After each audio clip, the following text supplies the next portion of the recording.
Hello and welcome everybody. So we are back in the session now. So basically इस बार हम ये देखने वाले हैं programme planning for nursery schools. Nursery school के लिए प्रोग्राम प्लानिंग क्या होती है, हमारे किस तरीके से हम अपने प्लान को सेटअप करते हैं ताकि नर्सरी एजुकेशन जो है वो अच्छे से सेट या ऑर्गेनाइज हो सके। तो हमारा बेसिकली इफेक्टिव लेसन प्लान ऐसा होना चाहिए जहां पर नर्सरी स्कूल्स के मेन नीड्स जो है वो सेटिस्फाई हो सके। नर्सरी स्कूल्स की मेन नीड क्या होती है? डेवलपमेंटल नीड्स होती है उनकी, उनके इंटरेस्ट, उनकी एबिलिटीज, ये सारी चीजें जो होती हैं ये मेन नीड्स नर्सरी स्कूल की होती हैं। तो इस नर्सरी स्कूल का सबसे मेन फोकस होता है लर्निंग प्रोसेस में।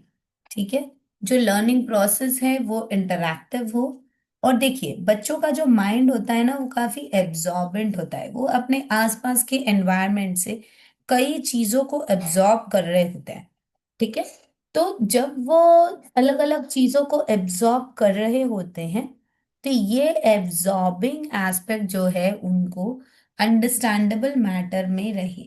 ठीक है, पॉजिटिवली और नेगेटिवली बोथ। ठीक, तो इसलिए एक इफेक्टिव लेसन प्लानिंग बहुत ज्यादा जरूरी है। जो भी लेसन आप सिखा रहे हो, चाहे वो किसी भी ग्रोथ एंड डेवलपमेंट के लिए रहे, एक लेसन प्लान जो है वो पूरी तरीके से इफेक्टिव होना चाहिए। Next, selection of age appropriate materials. एक ये भी प्लान करना जरूरी है कि बच्चों को जो एज लेवल है उसके अकॉर्डिंग उनको मटेरियल का प्रोविजन हो। ठीक है ना, छोटे बच्चों को अलग अलग मटेरियल्स की प्रोविजन होती है, अलग अलग चीजों की प्रोविजन देनी पड़ती है। इनके फिजिकल एक्टिविटीज इस तरीके से हों कि वो उनको अच्छे से एब्जॉर्ब कर सके, अच्छे से ग्रास्प कर सके। तो ये सारी चीजें जो हैं इसके अंदर आते रहने चाहिए। नेक्स्ट है लैंग्वेज डेवलपमेंट। जब हम लैंग्वेज डेवलपमेंट की बात करते हैं तो यहाँ पर बच्चों को proper story telling, poem, group conversation, ये सारी चीजें जो हैं ये आनी चाहिए इसके अंदर। ठीक है, तो ये सब क्या हो जाता है, लैंग्वेज डेवलपमेंट के अंदर आता है। ठीक, तो ये फिजिकल एक्टिविटीज और लैंग्वेज डेवलपमेंट पे सबसे ज्यादा फोकस करेगा, है ना। अब इसके बाद आ जाते हैं, हमारा जो नेक्स्ट एस्पेक्ट है वो होता है creative play and group play. यानी कि प्ले बेस्ड एक्टिविटीज जो होती हैं वो क्रिएटिव प्ले और ग्रुप प्ले में आएंगी। यहाँ पे जहां पर भी हम प्ले एक्टिविटीज देखते हैं ये क्रिएटिविटी को एब्जॉर्ब कर रही होती है। ठीक है, जैसी हमारी क्रिएटिविटी होती है वैसे ही हमारे पूरे एस्पेक्ट्स होते हैं। ठीक, अब क्रिएटिविटी में क्या क्या चीजें आएंगी, कंस्ट्रक्टिंग समथिंग। यहाँ पर बेसिकली हम ये देख रहे हैं कि बच्चे को अगर हम क्रिएटिविटी बच्चे की डेवलप करनी है तो as a teacher what things we have to plan. तो हमको उनको कुछ क्रिएटिव सेट्स अरेंज करने पड़ते हैं, हमें आर्ट एंड क्राफ्ट के लिए मटेरियल्स अरेंज करना पड़ेगा।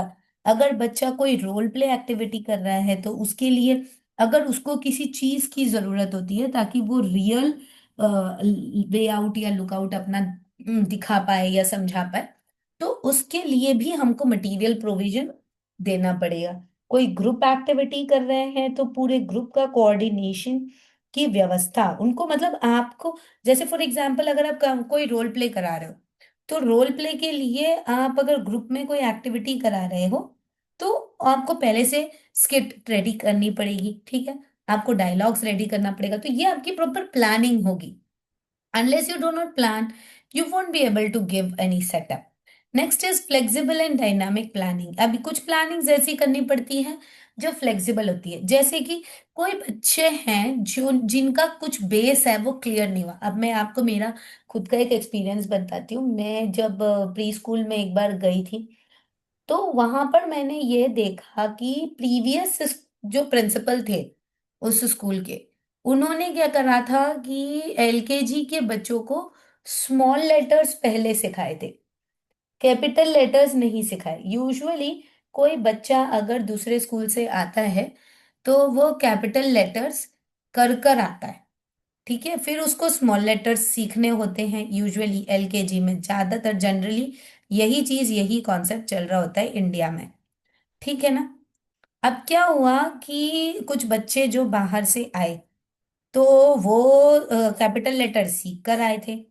ठीक है। और स्मॉल लेटर का कॉन्सेप्ट यहाँ पर ऑलरेडी हो चुका था।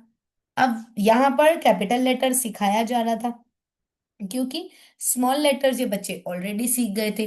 तो जो बच्चे दूसरे जगह से कैपिटल सीख कर आए, वो कैपिटल तो परफेक्टली सीख गए, लेकिन उनको स्मॉल लेटर बिल्कुल नहीं आ रहा था। और जो बच्चे यहीं पे पढ़ते रहे, इनको स्मॉलर कैपिटल जो है वो अच्छे से आ गया। फिर पता लगाया गया कि वो प्रिंसिपल ने ऐसा क्यों किया था, तो उनको ये नोशन आया कि स्मॉल लेटर्स का यूज मैक्सिमम होता है, इसलिए इसमें इसकी प्रैक्टिस सबसे ज्यादा देनी जरूरी है, ना कि कैपिटल लेटर्स की। कैपिटल लेटर्स का इतना ज्यादा यूज नहीं होता, अगर बच्चे को अच्छे से वो लिखना नहीं भी आएगा तो भी चल जाएगा।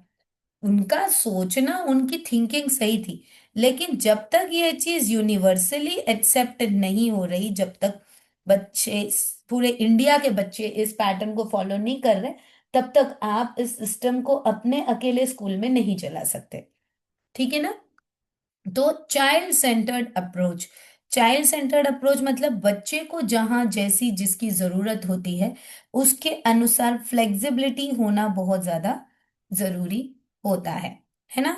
क्योंकि यहाँ पर इतनी फ्लेक्सिबिलिटी हो कि आप अगर अपने करिकुलम को रिजिड बना रहे हैं, तो इतना फ्लेक्सिबिलिटी होना चाहिए कि वो चीज अच्छे से आए। अब फिर क्या हुआ कि हमने उनको बोला कि आप ऐसा कीजिए, जो बच्चे बाहर से आ रहे हैं उनको अलग से क्लास दीजिए स्मॉल लेटर्स की, और अलग से टाइम दिया। आइडियली वो कोविड टाइम पीरियड था, ऑनलाइन क्लासेस हो रही थी, तो पेरेंट्स ने थोड़ा सा एफर्ट लेकर, टीचर्स ने बात करा और पेरेंट्स ने थोड़ा सा एफर्ट लेकर उनको स्मॉल लेटर्स, और वो भी बताए टीचर पेरेंट के इंटरेक्शन से ये चीज हुआ। और फिर वो बच्चों ने कवर किया, ज्यादा बच्चे नहीं थे, 8-10 बच्चे ही थे, फिर उन बच्चों ने उसे कवर अप भी किया। तो फ्लेक्सिबिलिटी इस तरीके से होती है कि अगर आपका करिकुलम में कुछ अचानक चेंज आ जाता है, तो teacher has to be dynamic. तो ये डायनामिज्म होता है, टीचर जो फ्लेक्सिबिलिटी है उसको मेंटेन रखती है, अपने लेसन प्लान्स को इतने रिजिड नहीं रखती कि भाई मैंने मेरे लेसन प्लान में ये लिखा है, इतने टाइम से इतने टाइम तक ये होना चाहिए। अब भाई अचानक मान के चलो, टीचर ने लेसन प्लान में लिखा है कि मैं बाहर बच्चों को ग्रोसरी स्टोर में लेकर जाऊंगी और बच्चों को वेजिटेबल्स सिखाऊंगी रियल लाइफ एग्जाम्पल देके। अब अगर रेनी सीजन है, बारिश हो गई अचानक, आप नहीं ले जा पा रहे हो, तो क्या आप बच्चों को इतनी बरसात में, मैंने अपने लेसन प्लान में लिखा है इसलिए मुझे लेके जाना है, ऐसी रिजिडिटी तो नहीं दिखाएंगे ना। क्योंकि वो चाइल्ड सेंटर्ड अप्रोच होगा कि अभी आपकी वो सिचुएशन नहीं है कि आप बच्चों को बाहर लेके जा सकें। राइट। तो ये फ्लेक्सिबिलिटी होना चाहिए, है ना। That activity can be done somewhere some time else, but आप किसी और तरीके से वेजिटेबल्स बच्चों को पढ़ा सकते हैं। Now the main important is how to focus on the different cognitive development skills. जब हम कॉग्निटिव डेवलपमेंट स्किल्स की बात कर रहे हैं, तो यहाँ पे कॉन्सेप्ट्स, प्री मैथमेटिकल स्किल्स और लिटरेसी, यानी लिटरेसी और न्यूमरेसी, इस पे सबसे ज्यादा फोकस दिया जाता है। लिटरेसी, यहाँ पर लिटरेसी होती है फोनेमिक अवेयरनेस, यानी कि फोनिक्स, लेटर रिकग्निशन, लेटर का रिकग्निशन बच्चे के पास अच्छे से हो, स्टोरी टेलिंग, राइटिंग, रीडिंग, इन सब चीजों में अर्ली डेवलपमेंट हो, ये लिटरेसी में आता है। और इसी के साथ साथ में pre mathematical concepts like shapes, patterns, measurements, different concepts, ये सारी चीजें जो होती हैं, ये अच्छे से इंजॉयबल वे में आप बच्चे को करा सकें, ये चीजें इसमें रहती हैं। ठीक है। हम्म, अब नेक्स्ट आ जाता है सोशल एंड इमोशनल डेवलपमेंट। यहाँ पर बच्चों की सोशल बॉन्डिंग जो है, वो कोलैबोरेटिव थिंकिंग, डिफरेंट आइडियाज को शेयर करके और टीम में अच्छे से अरेंज करके और सेट करके चीजें आती हैं। इमोशनल इंटेलिजेंस जो है, वो ऐसे और इस प्रकार से आएंगे कि बच्चे की इमोशंस जो हैं वो मेंटेन कर सकते हैं। ठीक है। तो ये हुआ हमारे इमोशनल इंटेलिजेंस है। वो आएगा। ठीक है।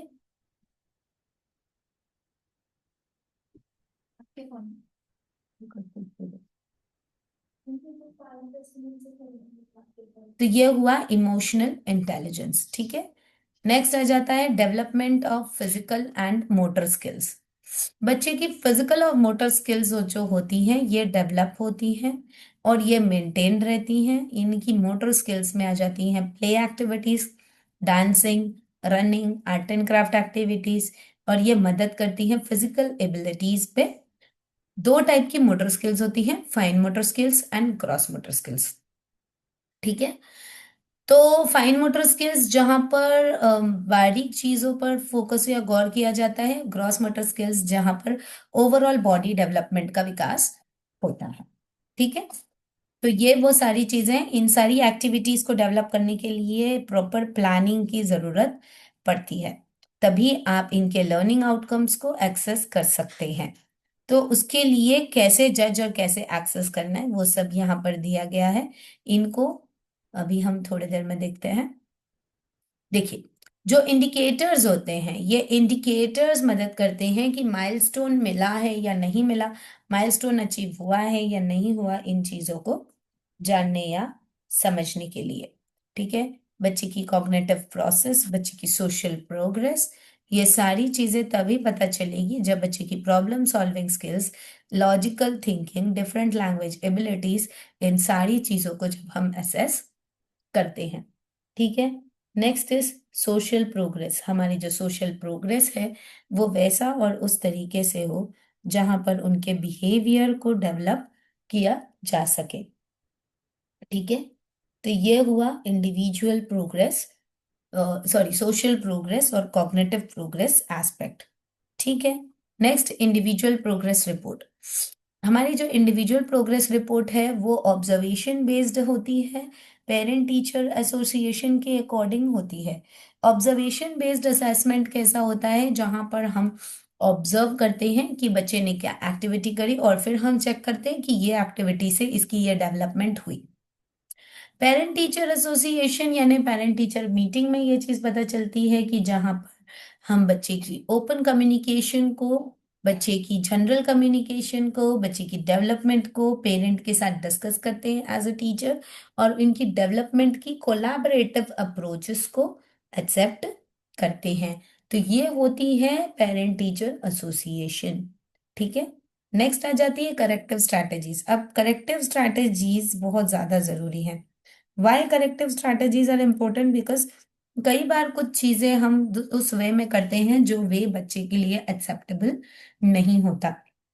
इसीलिए हमें बच्चों के लिए कभी कभी, कुछ बच्चों के लिए इंडिविजुअलाइज्ड लेसन प्लान बनाना पड़ता है।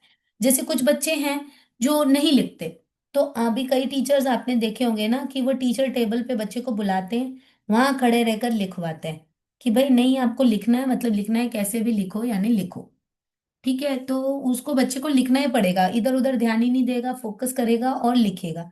सो that is called as individualised learning plans. ठीक है। और इसके लिए अलग से आपको कहीं लिखने की जरूरत नहीं है कि इस बच्चे को मैं इंडिविजुअलाइज्ड लर्निंग प्लान दूंगी। बट द थिंग इज कि आपको अपनी क्लास में उस तरीके की प्लानिंग करके चलना पड़ेगा, आपके माइंड में वैसी प्लानिंग होनी चाहिए। बच्चे के वीक एरियाज को कवर अप करना है और बच्चे के वीक एरियाज पर उसको डेवलप करने के लिए फोकस करना। तो ओवरऑल इस चैप्टर से ये इस कंक्लूजन पे हम पहुंचते हैं कि एक होलिस्टिक अप्रोच के अंतर्गत बच्चे की हर तरीके की डेवलपमेंट, हर तरीके की लर्निंग आउटकम और हर तरीके का फोकस किया जाता है, जिसमें सबसे ज्यादा इंपॉर्टेंट होता है बच्चे की क्यूरियोसिटी, बच्चे की social skills, cognitive development and the other learning aspects. ठीक। अब आप इसे रीड करें जब तक मैं आपकी अटेंडेंस लगाती हूँ। कुछ अगर डाउट हो तो आप पूछ सकते हैं। और अटेंडेंस वही है जो कल की थी।